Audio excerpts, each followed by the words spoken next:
You guys ready for the next one? All right, guys. I wish I could teach you more. I'm sorry this has been such a drag. That you haven't learned as much. No, I'm just kidding. All right, so we finished that module. We're going to go jump into the math now. You want a Bible? What do you mean by that? My guy Jay, with that has the three pieces, the three properties.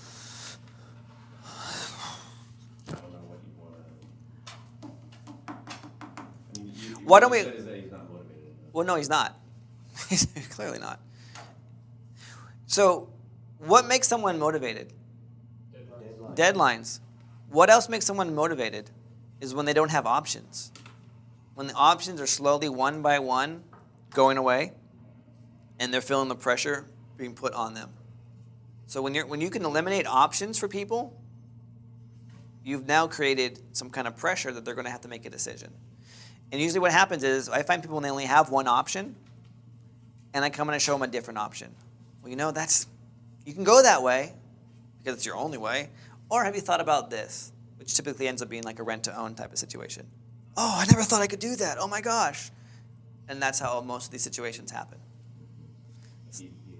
He has options. Yeah, he has options. And so not that it's not a good deal, not that it's not an opportunity. It could be. It very well could be. Stick with the guy. It might not be right now. That's how I would approach it. So don't even make him an offer? Yeah, make him an offer and then let him sit on it. At least he now has that option to consider in all of his other options that he has. Chances are he's going to go with trying to get $100,000 in his pocket, which is what he wants.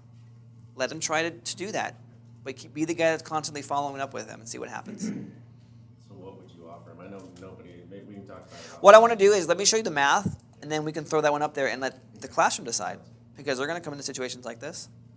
All right, guys, skinny deal math. Look at that. Beautiful calculator. When I should have been sleeping last night, I was making a calculator for you. You used to draw like in school and stuff, right? I never did, man. Ever. I love your drawings. Thanks. You're awesome. I never in my life thought I'd be commercially, I can get paid now as an artist. Add that to my resume. It's really good. All right, can you crunch the numbers? All right, so I'm going to share with you guys some scenarios, and I'm going to ask you what you would do, and I'm going to ask if it's going to be a deal or no deal. Austin, am I doing good on audio? Yeah, I was hearing you just fine a second ago. Okay, cool. No, you don't have to listen to me right now. I'm just sitting on it right now. I just want to make sure that. All right. All right, guys. Example number 1. Person owes $177,000. ARV is $185,000. $3,000 is needed to bring things current. It also needs $1,500 in work. Monthly payment's $1,240, all included PITI, principal, interest, taxes, and insurance. It's a 2-bedroom, 1-bath. Fair market rent for a 2-bedroom, 1-bath is $1,100.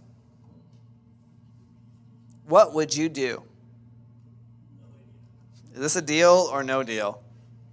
Let's hear about it, guys. No deal. No deal? Okay, we got no deal in the back with Russ. Deal. No deal going once, no deal going twice? Deal. I said deal. It's a deal? All right. Deal. How is this a deal, guys? The amount needed in their arrears, Okay, it's a little bit. it's not much. Not much, $3,000. You're upside. So you take 10% of the 177. That's 17,000. I mean, you're making a 10% 14. ARV, right? Oh, Yeah. that's right. Oh, that's right. Yeah. So 18,000, let's say. So that's a $15,000 potential payday. You're not making anything monthly. Okay, let me ask you this question. I'm going to take $18,000 down. I owe $177,000. But you only pay the $3,000. You take over the existing financing. Does anyone see a problem with that? You can't take over the existing. Well, I mean, know. Well, the payments are higher than the fair market rent. Okay, payments are higher than fair market rent. So you're gonna Slightly, need but to- they might pay a premium. You might take a little, maybe a little lower So, than that payment. are you not going to be able to get 10% down if there's less than 10% equity? Exactly right. If there is, you have to pay that bank. That's fraud. Say that, Wait, say that say that again. So, ARVs, what's the difference between 185 and 177? $8,000, right? So if I'm collecting $18,000, where's that extra $10,000 going? It cannot go in my pocket.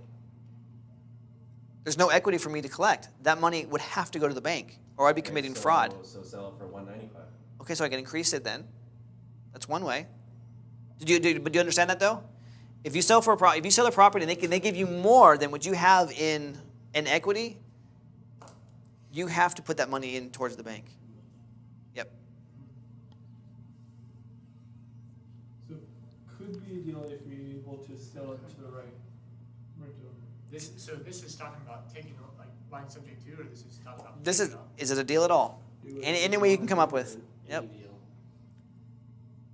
All right, let's jump onto it. Very good thoughts. Very good thought process. It was a deal. I bought this property. I sold it for $195. Who said that? Oh, look at this protege. 18 down. 18 down. $1,400 a month, and I gave him a $1,500 work credit. So for the work that was needed in the house, I took $1,500 off the down payment. So my profit on this was $13,500 plus $200 a month. So you got way over fair market rent. Of course I did. This house today is worth $270, and rents on this property is about close to $1,700 in Sacramento. I wish I still had ownership of this Yeah, property. you really helped them out, because they locked in. Oh yeah, he's at a sweet deal, man. So they could What always, happened to this property ultimately? This is the property where the guy stopped making payments on it. And I said, well, shoot, market's rebounded so much, I'm gonna foreclose on you and take it back. He brought it current. So he still owns this property. I've contacted him. I was like, hey man, if you ever get into trouble again, I'll just deed it back over to me, man, and I'll take I'll take it on. But his pockets are way deeper than mine are, and he just is a slumlord in some cases. I shouldn't say that. He's a cool guy. He's a way good guy. Bought property from me. All right. So lead source was an investor who had it fall out of escrow because it was too skinny. They were going to flip it, and they're like, it's too skinny. Can't do this. And I contacted one of those We Buy Houses guys and got this deal. That's how you get that lead? This lead here, yeah. so they were in the process of buying it. They were He was in escrow. It fell out. And his contract, his contract was up. I contacted him because he had we buy a house. His contract was already expired. And I said, you don't have any of these? Like, oh, I do. You should have called me like a month ago. This is the situation. I'm like, call that guy back up. The house is still for sale, right? It's like, yeah, it's going to go back to the bank. I'm like, call him up. Get it back under contract or introduce me and I'll do everything. So he ended up introducing me and I closed on it. What'd you put it in? $500.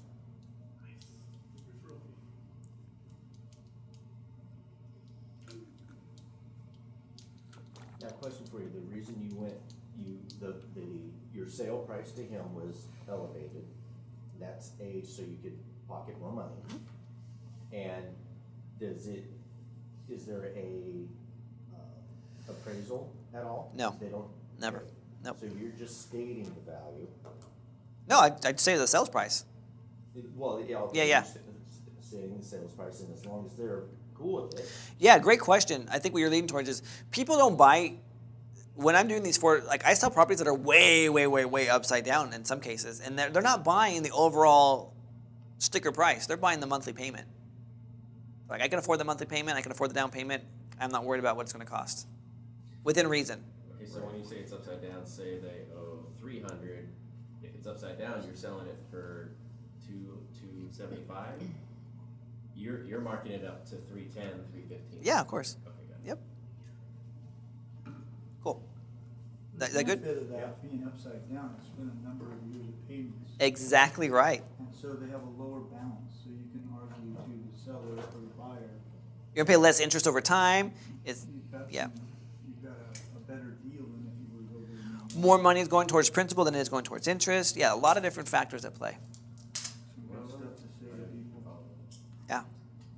If you guys ever look at an amortization chart of a 30-year mortgage, not until year 22 do you actually hit the difference between interest. We're paying more towards principal than you are towards interest. Year 22, front-loaded in interest. Damn.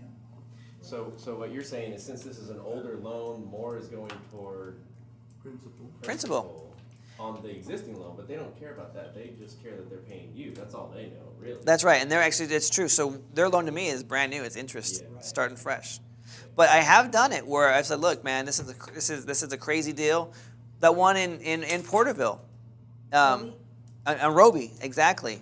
We didn't end up closing it, but we offered it to them. It was like, 20 years were left on it, right? Mm-hmm. Yeah, 20 years were left on it. The payment was high, and it took a lot of money to come back into it. So someone was basically walking into a 20-year mortgage at a 30-year payment. Very attractive to the right person. And sets the amortization. Exactly. Yep. So we were just going to take a fee just to structure it and sign it over. So you amortize it that way, so if they want to cash out, then That particular one was just a straight up assignment. We were going to get paid a fee for structuring it for them, and that was let's say it. you're actually doing the rent to own. Yeah. Then they're paying more in interest to start, and then when it goes up, Yeah. it's amortized. Over yeah. That's what this calculator is to help you do. We're gonna go over the mechanics of rent to own. Here we are. Yeah. Yeah, because that loan on that one was adjustable. Yeah, that's right. It was. So let's check out this one. It's free and clear. ARV is $185. $40,000 were needed in repairs. It's a 4-bedroom, 3-bath. I offered him $65,000 cash. He countered back at $135,000 cash.